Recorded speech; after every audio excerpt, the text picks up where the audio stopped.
Σε ευχαριστώ, Πατέρα, που μου χάρισες μια σύζυγο καθηκόνα σου. Την έστειλες για μένα τον άσοφο. Είναι ένα πολύτιμο δώρο από Πατέρα.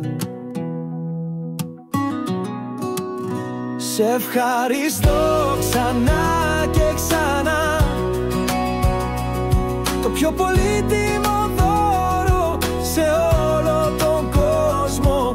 Η σύζυγος που μου έστειλε ο Θεός. Σε ευχαριστώ ξανά και ξανά. Σε δοξάζω, Πατέρα,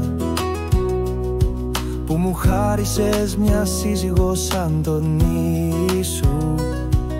Την έστειλες για τη σκληρή μου καρδιά. Είναι μια ανεκτήμητη αγάπη από τον Πατέρα. Σε ευχαριστώ ξανά και ξανά. Το πιο πολύτιμο δώρο σε όλο τον κόσμο. Η σύζυγος που μου έστειλε ο Θεός. Σε ευχαριστώ ξανά και ξανά.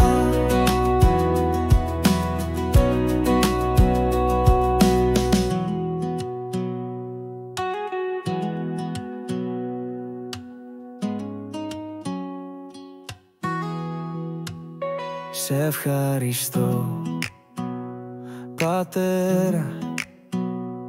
Είναι πιο πολύτιμη κι από μαργαριτάρι. Πιο πολύτιμη κι από κάθε πολύτιμο λίθο.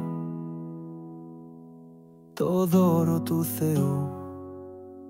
Σε ευχαριστώ ξανά και ξανά.